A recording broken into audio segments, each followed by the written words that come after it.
What the heck happened last week? We'll answer that question in this video.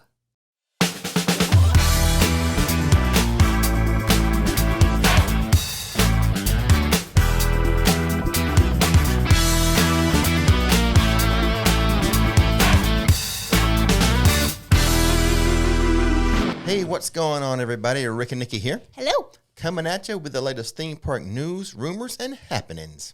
Before we get to the actual newsy news, I was wondering if anyone noticed a slight tweak to how we do the weekly roundup.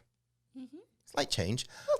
Basically, we've changed it to be a little more podcast-like. So in addition to reading the news, we'll react to it, give our opinion, and to me, it seems like that makes this video a little more podcasty. Okay, like a hybrid. Yeah. And then after we do like the newsy news, we'll have more of a conversational style video that covers a variety of theme park topics that will vary from week to week. Nice. It's a slight change, but I hope you enjoy it. To us, at least, it feels a little more like a podcast. Yeah. And with that being said, on to the newsy news.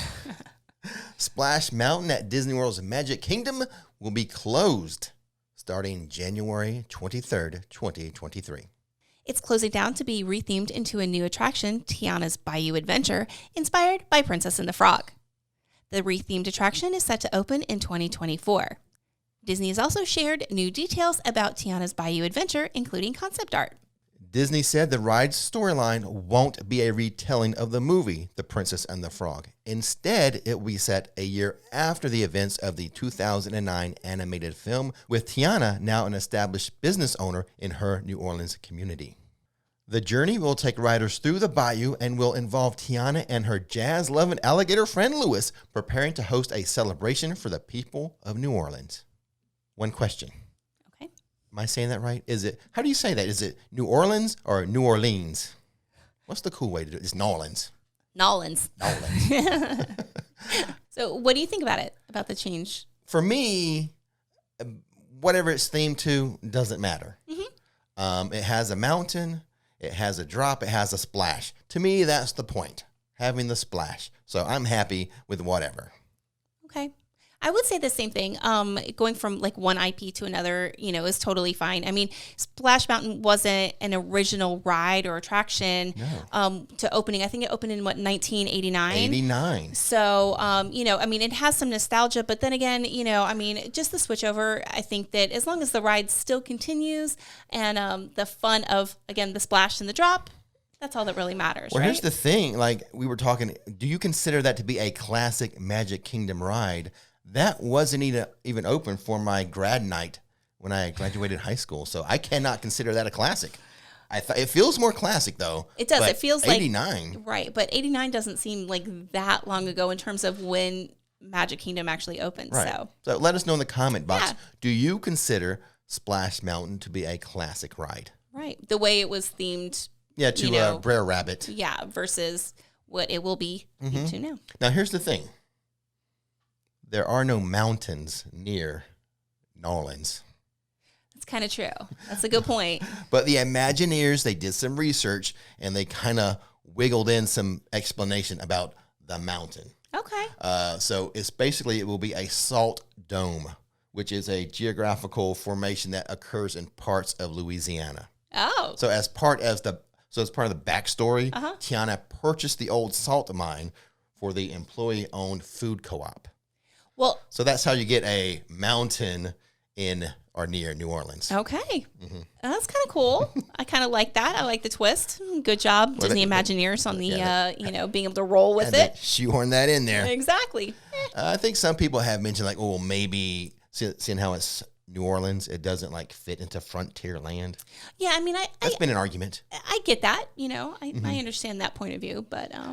But like I already said, it's got a splash. Makes me happy. Exactly. Get a drop, get that little bit of the feel of that losing your stomach and splash of water. That's fun. Yeah. Now, here's the thing. This is what they should do, okay? Since they've already gone ahead and made New Orleans part of that Frontierland with this new rethemed attraction. They have that one little shop there. It's been closed down. They should just take that out and transform it into a restaurant. Let's get some Nolan's style food there. Oh, that would be nice. That would be a good, like, Get some po' boys and all that good stuff. Beignets. Oh, that'd be wonderful. That's a great idea. Hey, I like that. Get rid of the, the shop at the end, at that, Yeah. You've already transformed it into New Orleans there. And that's what she does. She works with food, right, Tiana? Yes, yeah. A restaurant. She's got to have a restaurant there with some beignets and po' boys and all that stuff. That's awesome. So I like that idea. Disney Imagineers, I'll let you have that one for free. Universal Orlando has set the opening date for City Walk's escape room experience. Mm-hmm. Now, I did a whole video last week because Universal sent out the press release, did a video on it. But here are the highlights of that video. Universal's Great Movie Escape is going to open on December 9th, and tickets are on sale right now, starting at $49.99 plus tax per person. Mm-hmm. Can be pricey if you like a whole family of 4. Yeah. That's When I saw that, what's like $200? Yeah. When I first saw that, I was like, okay, well, what's the, the going rate, as compared to being on like a, Universal property, kind of a thing. And I don't know. My first reaction was, ooh, it's a little pricey, especially if you're talking a family to go do it. I don't know what is the going rate for an escape room. I don't know. I think I was told like 30 something. All right. Well, this experience in City Walk will feature 2 escape rooms. Mm-hmm. One is Jurassic World Escape, and the other is the Back to the Future Out of Time room. So I will leave a link in the description box so you can check out the all the details that I gave in that previous video. Okay. Now, I did get some pushback. One thing I said in the video was like that I didn't think escape rooms was like my thing, even though I've never done one. Right. And so I got a little bit of pushback, like, how can it not be your thing? You've never tried it. Right. Well, it's the concept of it does not appeal to me. Right. Just like, I don't know, the concept of a dirt sandwich. I've never had a dirt sandwich, but the concept of it doesn't appeal to me. Maybe if I had one, I would like it. Maybe if I went to an escape room, I would like it. But I can say, I don't think it's hard for people to understand that the concept of it doesn't appeal to me. Right. But the analogy is a little weird, but I get what you're saying. Hey. I mean, to put it as plainly as possible. Yeah, we've never done one before. But people can make a judgment on what the concept is. Right. Like, oh, how about this? This is better. It relates to me because I used to be a track star. Okay. The concept of a marathon does not appeal to me. I've never done one, but the concept doesn't appeal to me. Gotcha. Because I was a sprinter hurdler. Right. 400 meters, farthest I'm going to run. So, do you think you would ever try it though? I would try it. If we could get maybe a group of like subscribers, I would do it with some subscribers somehow. Right. So we were talking about this at dinner, and we were kind of laughing about it because we're like, yeah, we have enough like problems to solve in our own life, to have a game of problems. I don't need any more of that stress. Problems. Yeah. Problems and puzzles. Exactly. So I don't know. I think I wouldn't mind trying it with a group of people who have done it before, so I can kind of get the idea of it, and kind of put in my 2 cents but I wouldn't want all the pressure put on me to like answer all the questions and do everything. So, but I mean, it's supposed to be like a group effort, right? Yeah. Yeah, to do stuff. We'll see, but it just seems like a hassle. And what's the reward? Just getting out of the room? Do we get a prize at the end or something? a little pin or button or something? Is this the reward to leave the room? Yeah, you're allowed to go free. No, the experience is the reward, Nikki. The experience of it. No, hey, you know what? I had the experience of shark diving. I enjoyed that. See? And you didn't think you might, the idea of it is not like all of that appealing. The concept of shark diving, free diving with sharks, might not appeal to some people. Exactly. I understand that. I don't know. I think I would try it if I went with a group of people. So. Eventually. Yeah. And now back to the newsy news. Disney begins rolling out a new hotel feature. Disney World has begun rolling out Hey Disney. It's the Alexa-powered digital voice assistant in select hotel rooms. Okay. Just select. Hey Disney is available in a limited number of rooms at Disney's Polynesian Village Resort. The device will eventually be rolled out to other resorts at Disney World property. Guests can ask the device questions, get weather updates, and make housekeeping requests. Do we have any reaction to this? Not all of these stories are really like reaction worthy. I mean, it's kind of like I like Alexa. You don't really like our Alexa, do you? I'm more of a proponent because we have Alexa in the house. Yeah. This is what happens. We'll be in the family room with the Alexa. Mm-hmm. Nikki will tell me, hey, can you pick up this and that at the grocery store? And I'll be like, why don't you tell Alexa? And she doesn't. So Nikki tells me, and then I tell Alexa to add stuff to the shopping list. So that tells me you're not too much of a fan of Alexa, but maybe you would use, hey, Disney. Well, I have specific reasons that I'm not going to discuss why. Oh, you think Alexa is spying on us? Anyway, we're going to move on. It's great for the hotel. I think it'd be fun, to use while you're there. But no, I don't want any recording device like around my life all the time. All right. Anyway, okay, moving on to Gatorland. You have some Gatorland news. Gatorland's holiday ho ho ho down is returning in December. The event will take place on Saturdays and Sundays from December 3rd, which is like today, or actually when you guys are watching this yesterday, through December 18th. We record this a day early. Yes, we do. It will feature interactions, holiday decor, and live music. Nice. Visitors can meet Gator Claus and have his merry elves or snap a picture with Krampus Croc. Ooh. Yeah. Krampus Croc. The event is in its third year. It is included with park admission. For more information, visit Gatorland.com. We have not been to Gatorland. Have we ever been together? No, I went as a little child, as a kid, like a 10-year-old. I have never been in my life. Really? It's a little pricey to see something that I could drive around and see in a Popka for free. Yes. I don't know. Like I just, it's not super appealing to me.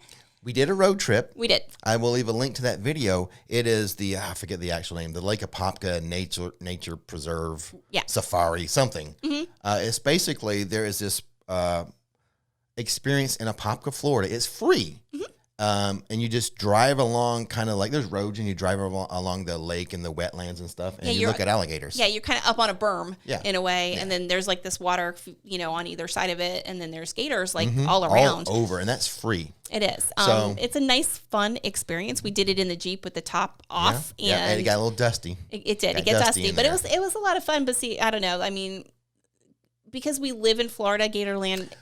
I mean, and, literally we go kayaking and we go paddleboarding and I see a gator swimming right next to me. So I don't know. I'm not really. I've lived here my whole life and I spent a lot of my childhood on lakes. Right. And always I've seen alligators out on the lakes. Right. It was cool as a kid, though. When I'm on the boat, my dad would point out, there's a gator. And I'd look over there. Yeah. See the gator. Exactly. So, but check out the video. Mm-hmm. It's a great fun thing to do if you're free. If you're staying here in the area, and you have a vehicle and you want to experience wild Florida. You do. I mean, these are free range gators. There's no fences, nothing. Nothing. You just stay in your car and you just drive along and use common sense. I'll leave a link to the video. Go check it out. It's a good one. So that's the newsy news. Mm-hmm. We're in the holiday season, Nikki. Yes, we are. What would you say is your favorite element of Universal's holiday offerings? And please, in the comment box, answer the question as well. Okay. Can it be a couple things? Well, no. First, I want your favorite. My favorite. So let me give you the offerings. Okay. We have the nighttime castle show, the Christmas castle show on Hogwarts Castle. Right. That's a cool thing they do. Grinchmas, Macy's Parade. Right. Yeah. Food and, Yeah, I would say probably I really enjoy the parade aspect, with the balloons and everything. It really, I think I like that quite a bit. But I do have a second, like a close second. Okay. Would be there's 3 things. Mm-hmm. Pick one, and then we can discuss the other thing. I just told what everything was. But so I would say... If you were only allowed to choose one. Now, I would say it's the parade because, and this is why, there is no daily parade at Universal anymore. They'll come out with like a little, show, like on a float in front of Mel's, but really that's about it. So I really enjoy that. And then, I don't even know if they do that anymore, the little float. on that corner. I haven't been enough noticed that. No, I haven't noticed. See it, but I'm there early. Maybe it's an afternoon thing, but I don't even think they do that anymore. So they may. Right. So it just makes me appreciate the effort that goes into that. Plus, I mean, everybody just seems so happy. You know, like all the people holding the the balloons and everything. And before we get to my favorite thing, let's stick on that parade topic because you're right. Universal does not do a daily parade anymore. They had the Superstar Parade, right? That went away. What's up with Universal and parades? How come doesn't Universal Japan have like a super nice parade? Oh my gosh, with like Harry Potter and these like lighting effects and like he's it's incredible. If you haven't seen it, you need to Google it because it's so amazing. How come we don't have one of those? I don't know. I'm hoping Epic has something amazing. Yeah, that might be a topic for another day. Yes, but it'd be nice if like they had a parade for Epic that was similar to that. I'll save some thoughts on that for another time. Okay. But my favorite thing for Universal's Christmas, Grinchmas, the show. It really is a good show, especially now that it's in that nice, Blue Man Group theater and everything. That makes it extra special, extra nice. I do like the parade, but it seems like that show has kind of become a new holiday tradition for us. It is. Yeah, it's really good. The performers are great. Mannheim Steamroller with the music, and the Grinch character is always just all the performers are great, but the Grinch guy is just over the top. Yeah. Hopefully we can fit it in when we do the Orlando Informer event. Because I know the girls like kids, it too. Yeah, so the girls could see it before if we get there early enough. Because going to the Orlando Informer meetup during December has kind of become our new holiday tradition. We had an old one, which leads into this. What is your favorite Disney holiday offering? Okay, so my favorite Disney would probably be at Hollywood Studios because it's included with the park admission. So like you're in and it's free. Regardless of price, I mean. Yeah. Really? No, I mean, price does play a big factor. Okay. I don't think we've gone to Mickey's Very Merry Christmas Party in a while because of that reason. Yeah. Well, that's my favorite. And maybe that's why, because that was something we did when the kids were young. We did that. Mickey's Very Merry Christmas. Mickey's Very Merry Christmas Party every year. Yeah. That used to be my favorite. Cookies and cocoa. It used to be my favorite, but now, I mean, the price tag of it. We've taken a break from it, but it may come back. Yeah. We might. It's very possible. I would think maybe next year or definitely the year after, because it would have been a while since we've done it. And then it's nice to kind of get that nostalgia of when the kids were little and get some free cocoa and cookies. Exactly. But so that's still mine. I would say that's my favorite Disney offering, holiday offering, even though it is a separately ticketed event. Gotcha. Anyway, we'll think about that for next year. Yeah. Okay. Now, what about holidays outside of the theme parks? Other Florida stuff. There's a couple things we would recommend. If you're visiting and you're doing the Disney Christmas stuff, you're doing the Universal Christmas stuff, there's 2 places to visit in Florida. Well, there's probably more, but the 2 I'm going to mention is close to the Central Florida area is Mount Dora during Christmas time. There's a small town called Mount Dora. We did a road trip there during the daytime, and we did a boat tour. I'll leave a link to that too now. But Mount Dora is known for its Christmas lights and decor. It's very nice to visit during Christmas time.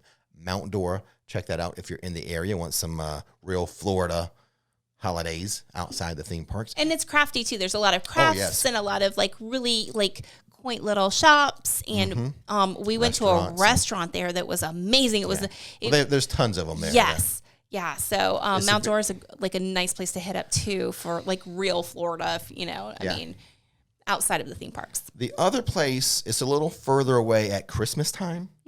St. Augustine is beautiful at Christmas time. That's true. And that's what, maybe 90 minutes, at the most 2 hours away. Yeah, it's worth the drive. Yeah. For sure. It's definitely worth the drive. It's so beautiful. And then you've got historic Florida as well, with the whole, it's not a castle, it's the fort. The fort, exactly. And then you have...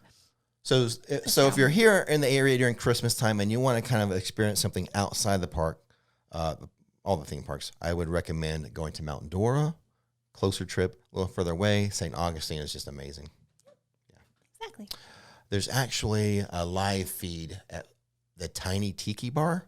I watch all types of YouTube, and there's just a webcam that shoots out and shows I think it's the tiny martini bar, I think it is. Okay. So you can see some of the Christmas lights there. And also, since I'm on the subject of this like city webcams, if you want to see my hometown, they have a little webcam of Winter Gardens Plant Street, also very pretty. I'll leave a link to both those as well if you want to go check out those webcams. Yeah. Check out our hometown. Something I was thinking about, Nikki, and you don't know this yet.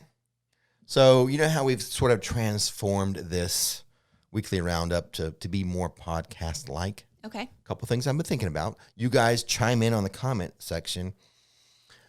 We could actually do a podcast, and actually we would record it with the camera and just audio, and we would put the audio on places that... Like Spotify, every place that iTunes. podcast goes, we would place it there for people. But also the video version on YouTube. That's an idea. But also maybe, and what we would do with that, we would just have an outline of topics and have a discussion. Okay. But we could do a mashup, a live stream podcast type thing. I would call it a live cast or a pod stream. So it'd be the same thing, instead of just recording the podcast, we'd do it live. We would have our same outline of topics. We would talk, give our opinion, have a discussion on things, but we would have live comments from viewers. And then we could comment on that. We can comment on their comments. It can be more of a communal experience. Interactive? Gotcha. Yeah. Okay. That's kind of a neat idea. Yeah. Never thought I would be doing any of this. Any of those things. Yeah. Podcasts or a live cast. Yeah. Live podcast. But you guys let me know, what do you think about that? Yeah. Where if we did this like live, we'd have a subject on an epic entertainment. We were talking about, would Epic have a parade? We'll set up a bunch of topics. We'll have a discussion here. We could read your comments and you guys could participate. Sounds like fun. Is it scary to you? A little bit. Live. Yeah, because we mess up a lot. You would not believe, like when we're doing the news part of this, how much we mess up. But since we've switched over for this video, podcast mode. Sort of, yeah. Hybrid. Yeah. Maybe we should start with like a recorded podcast before we try one live. Yeah. Can you baby step me in, please? Oh, we have a few questions and answers now. I'll let you read the questions, Nikki. Okay. To submit a question, visit myrixflix.com. Scroll down to the bottom of the home page. There's a box, submit a question, video suggestion. Also, when you're on the website, explore around other stuff there. Yeah, there's some cool T-shirts. So Christmas is coming. If you want to, you know, hook up your family, there's a link for merch. There's even jammies in there. You want to do Rix Flix, family jammies. I did not know that. Yes, they're in there. So all right, questions and answers. All right. So the first one is from Ty. Hey Rick, just watched your video today. When they close the Betty Boop store, will they be getting rid of the meet and greet for Betty Boop too? Okay, Ty is referring to the rumors video that I did. So Ty, that is not confirmed. That is a rumor. Okay. They are currently doing some work in the Hello Kitty store. I know they've ripped up the floor. The rumor is they're going to retheme the whole building, the Hello Kitty side and Betty Boop. It is just a rumor, not confirmed. But even if they were to get rid of the Betty Boop theming of that store, I believe the meet and greet would remain. Yeah. I mean, because she's in both parks too. Yeah. She's also at IOA. So, yeah. I mean, like, there's no Scooby-Doo store or Scooby-Doo attraction, but they do a meet and greet. You know who I miss? The best meet and greet was Lucy. Lucy was my favorite. Lucille Ball. I miss Lucy for sure. But again, Ty, that was just a rumor. Yes. Okay. All right. Number 2 is from Jeff, Rick, and Nikki. I'm going to the Orlando Informer event for the first time. Yay! What's the number one thing I should know before going? I am so excited. Also, will you guys be attending the next one? Have a great day. Okay, so there's one going on this weekend. Yes. The 3rd and the 4th, or was it the 2nd and the 3rd? Okay. Whatever, but we did not go to that one. We opted out of that one. We're going to go to the next one. Yes. The one that's December 8th and 9th, right around there. That's going to be our family holiday night in a theme park. Right. So excited. What would we? Here's what I would recommend. And we actually have a couple videos, right? I'll leave links to those about tips and history and all that stuff. Yeah. Because you can get into the park before the actual event starts. Now, I'm unsure of the how early you can get in. I can't remember. You can get in at 3 o'clock or 4 o'clock or something. Orlando Informer will let you know. But get in as soon as you can. And we did this last time. Because even with the Orlando Informer event, Hagrid's will get a long line and a long wait time. The way we did it last time was as soon as the park closed for daytime guests. Just give a time frame. Let's just say the park closed at 7. We got in, I think, because it varies. Friday, it closes at a different time than Saturday. Okay, so let's say, for an example, the park closes at 7. We would get in line for Hagrid's at 7:05. Right. Because they are no longer accepting daytime guests into the queue. Yep, they're just trying to get them on the ride and out the door.